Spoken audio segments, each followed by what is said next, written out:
Episode 100, Your Best Year Yet. Welcome to Clinicians Creating Impact, a show for physical therapists, occupational therapists, and speech-language pathologists looking to take the next step in their careers and make a real difference in the lives of their clients. If you're looking to improve the lives of neurodiverse children and families with neurological-based challenges, grow your own business, or simply show up to help clients, this is the show for you. I'm Heather Branscombe, therapist, certified coach, clinical director, and owner of Abilities Neurological Rehabilitation. I have over 25 years experience in both the public and private sectors, and I'm here to help you become the therapist you want to be, supporting people to work towards their dreams and live their best lives. You ready to dive in? Let's go. Hello there, and Happy New Year if you are listening to this when this podcast episode first drops. I'm so excited to be back with you in a season that feels like the peak of new possibilities. I love this time of year. So many times, including now, I'm coming off a season of rest, some longer than others, but this year it's been a good week of rest for me. And the possibilities of what this could be this year feel super energizing to me. What I know about us as clinicians is that we are super goal-oriented and are super committed to our goals as well. And I don't know about you, but I have some massive goals for myself this year that I'm really motivated to work towards. And I wanted to help you if you want or need some motivation as well. Now, I don't know about you, but my relationship with goals has evolved a lot over time. Truthfully, I used to work to get goals to feel better about myself, to feel like I was enough, and truthfully, to maybe prove myself to others. And I'd be lying if that didn't creep in again every once in a while. Those neuroplastic patterns run deep and they take time to change. But now when I feel most motivated, the goals that I set aren't about any of those things. In fact, it's actually the opposite of motivating for me now. What actually motivates me is who I get to become as I figure out how I want to achieve a certain goal. So I wanted to give you some questions today to ask yourself to help you decide what would make this your best year yet and what the next best step is for you to figure out the journey to get there. But before I start, I wanted to ask a favor of you. As you may know, this podcast is a passion project of mine because I want all clinicians, even if they never work with us at Abilities, work with us or work alongside us, I want all clinicians to be able to have the ability to use this tool as a way to magnify their impact. And one important way to do that is to spread the message. You can help me do that in a couple of ways. First, follow, rate, and review this podcast wherever you listen to it to help feed that algorithm. So then when a clinician is searching for some kind of podcast like this podcast will come up. Second, if you share this podcast, or better yet, a favorite episode with a colleague of yours, you could consider it a gift to me and my goal, because I would be eternally grateful for you to do any and all of the above.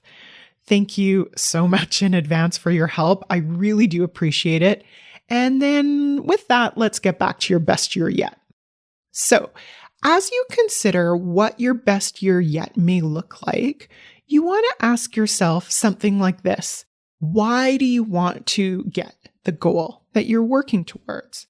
I love asking myself that because it helps me to uncover the reasons for my motivations, and then I get to decide if I like those reasons or not. So for example, for myself, growing abilities to X amount of size because what others will think if we have so many locations really isn't that motivating for me. And I know from experience that growth in and of itself doesn't change me as a person. Abilities has grown from 1 to 5 clinics with me as the sole owner. And while I have learned an amazing amount of skills, I am no more worthy of a person now than I was before. And that's the same for you. You can gain some amazing skills by working towards your goals. But I'm here to tell you, big goals don't solve the feeling of imposter syndrome, for example. It only enhances it. Because really, if you were an imposter before, aren't you a bigger imposter now that you've achieved X goal? Maybe. So what I would suggest is to take the reasons you want to do something, the reason that you want to achieve this big goal, think about them, and then check in to see how your body feels about it. I know, checking in with your body, seeing how it feels. It might feel woo-woo to you, and that's okay. Just try it anyways. If those reasons feel motivating on a body level, I would suggest to you that you really are on the right track. My goal, for example, is to empower the clinicians at Abilities to get the skills that they want to create the biggest impact for themselves, their clients, and then overall our industry. For me, growing Abilities is all about the skills that I'm learning along the way, the skills that I get to share with the personal impact that I get to have, along with my professional colleagues, and then the cumulative impact that we have on the clients and the families that we serve. That motivates me to no end, and I know that there is a goal that can light you up in a similar way. It's the finding your why that's so talked about so often. It's a cliche because it's true, but it's not always implemented in real life.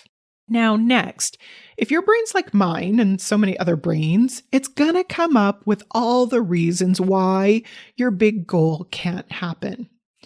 What I want to suggest is instead of ignoring those things, dismissing those reasons, or making those reasons a problem or even a reason not to move forward, I would suggest actually the opposite, that you lean into those reasons. And when I say lean into them, what I actually mean is write all those reasons down.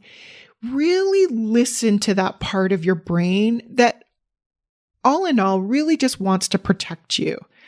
I bet that there are both unreasonable and reasonable items on that list.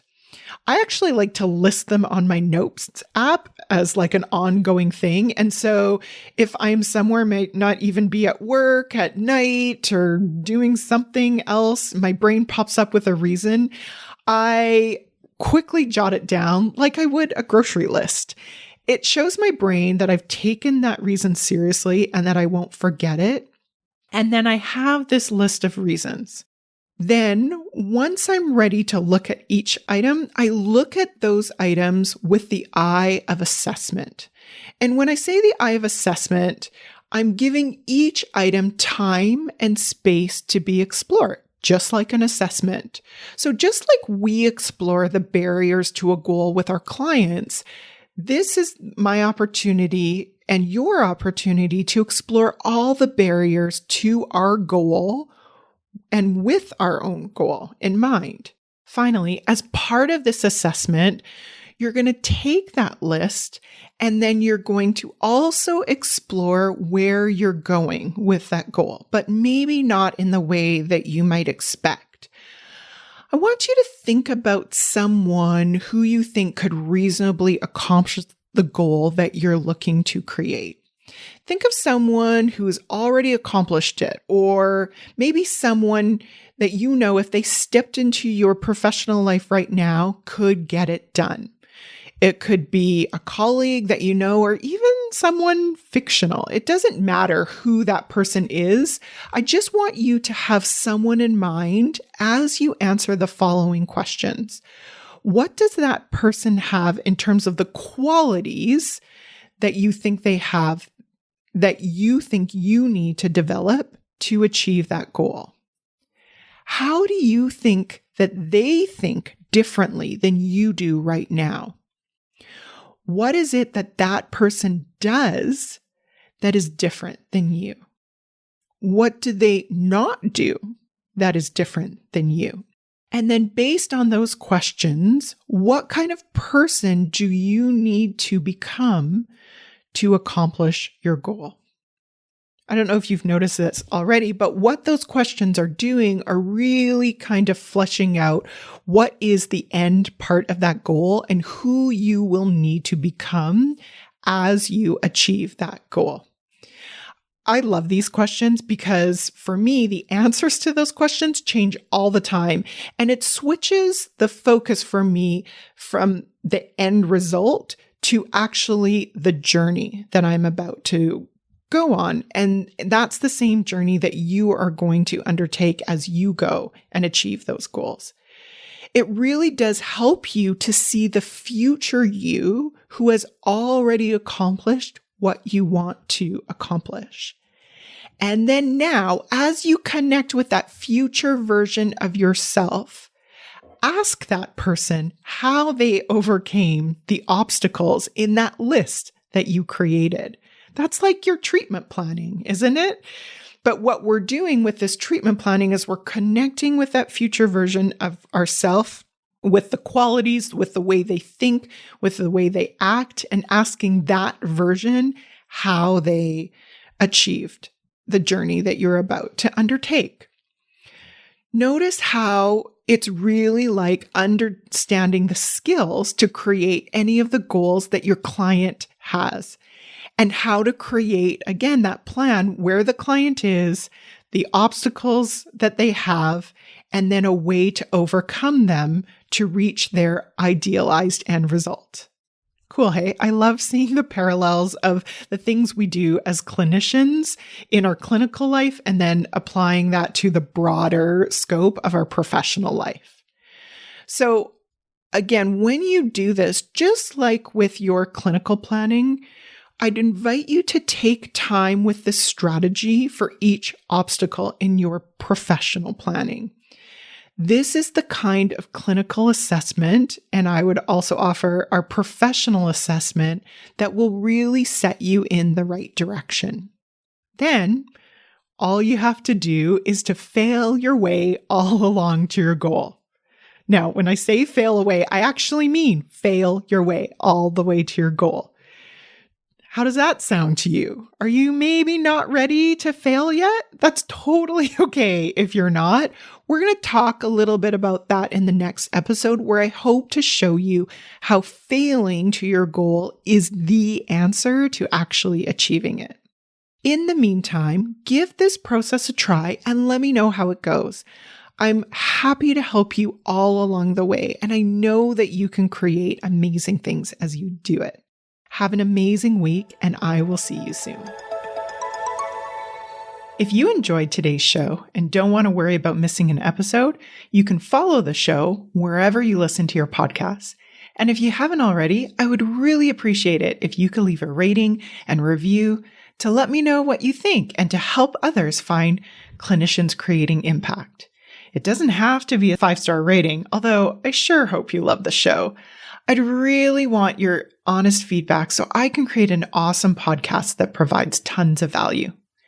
To learn more about me and the work that I do, visit my website at www.abilitiesrehabilitation.com/clinicians corner to download your free Getting It All Done at Work process and to see what I'm up to.